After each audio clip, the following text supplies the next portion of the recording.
سب لوگوں کو 3 کام کرنا چاہیے اور 3 کام نہیں کرنا چاہیے۔ 10 محرم یعنی یوم عاشورہ کو 3 کام جو ہمیں کرنا چاہیے، وہ 3 کام کون کون سے ہیں؟ نمبر 1 روزہ رکھنا۔ 10 محرم کو روزہ رکھنے کی بہت زیادہ فضیلت احادیث مبارکہ میں وارد ہوئی ہے۔ اس روزے کی برکت سے اللہ تعالی ہمارے 1 سال کے صغیرہ گناہ معاف فرما دیتا ہے۔ حضور علیہ الصلوۃ والسلام نے اس روزہ رکھنے کی تلقین فرمائی ہے۔ حضور علیہ الصلوۃ والسلام خود 10 محرم کو روزہ رکھا کرتے تھے۔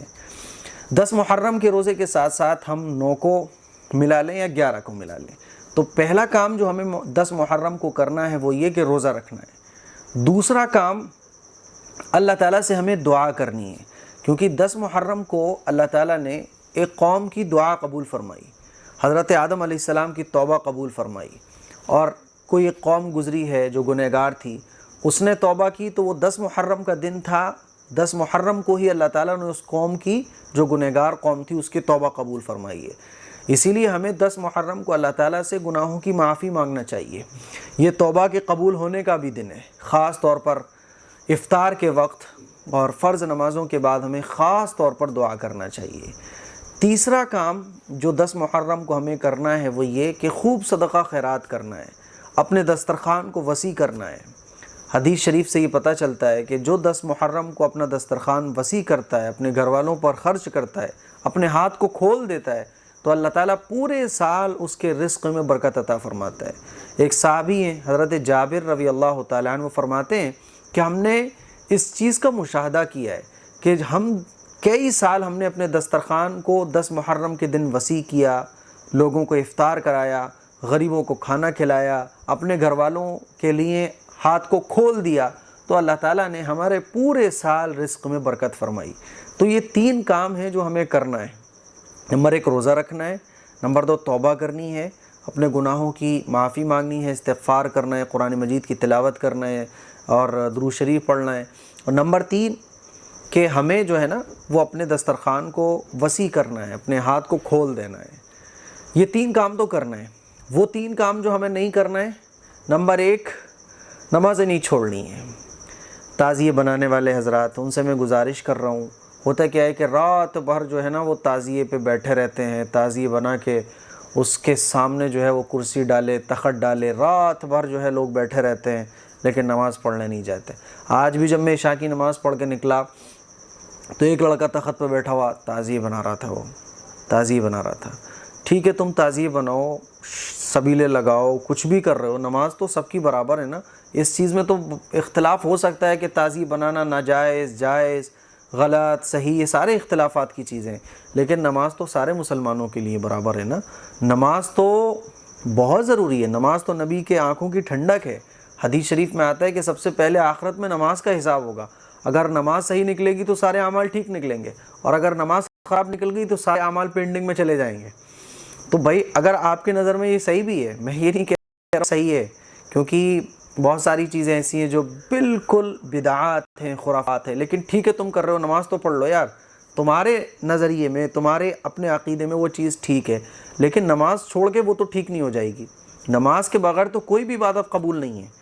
تو پھر تمہاری اگر تمہارے عقیدے کے مطابق وہ عبادت بھی ہے، وہ دین کا کام لگ رہا ہے تمہیں، لیکن نماز کے بغیر تو وہ بھی قبول نہیں ہوگا نا۔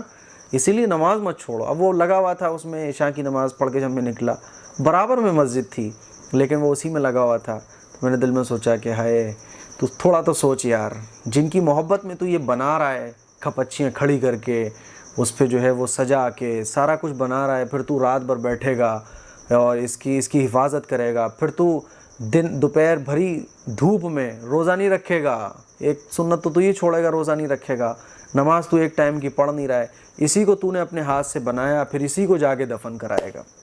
کیا ہو گیا تیری عقل کو بھائی؟ کچھ تو سوچ یار۔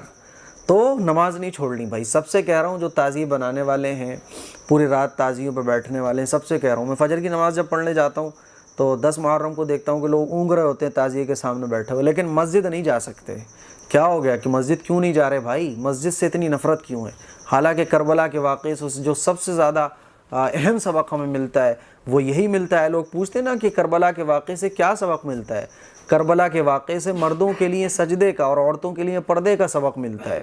اس کو دیکھو آپ، اس پہ غور کرو تھوڑا سا. تو نمبر 1 نمازیں نہیں چھوڑنی ہیں. نمبر 2 شریعت کے خلاف کوئی کام نہیں کرنا ہے. یہ بڑی بڑی الماریاں تم نے لگا دی، ڈی جے ساؤنڈ لگا دیا، یا حسین کے تم نے میوزک والا اس میں نعتیں بجا دیں. کتنی تکلیف، کتنے بوڑھوں کو، کتنے مریضوں کو تکلیف پہنچتی ہوگی. تم نے تعزیوں کے ذریعے سڑکیں جام کر دی، لوگ نکل نہیں پا رہے ہیں. شریعت کا حکم یہ ایک تکلیف دینے والی چیز کو راستے سے ہٹا دو، تم خود تکلیف بن گئے اوپر سے نیچے تک. سڑکیں تم نے جام کر دی، گاڑی نہیں نکل پا رہی ہیں. یہ اسلامی تعلیمات ہیں. تو کوئی بھی کام جو شریعت کے خلاف ہو وہ 10 محرم کو نہیں کرنا ہے، کیونکہ 10 محرم بلکہ محرم کا مہینہ یہ قابل احترام مہینہ ہے. اور محرم کے مہینے میں بھی 10 محرم کو جو دن ہے نا وہ بہت زیادہ برکت والا ہے، فضیلت والا ہے. اب اسی دن میں ہم نے شریعت کے خلاف کام کرنا شروع کر دیے. تو میوزک، ساؤنڈ، شریعت کے خلاف جتنے بھی کام ہیں وہ نہیں کرنا ہے. رزق آپ بانٹ رہے ہو، ٹھیک ہے، آپ بانٹ رہے ہو، لنگر چلا رہے ہو، لیکن لٹاؤ مت. آپ شربت پلا رہے ہو، ٹھیک ہے، لیکن اسے برباد تو مت کرو.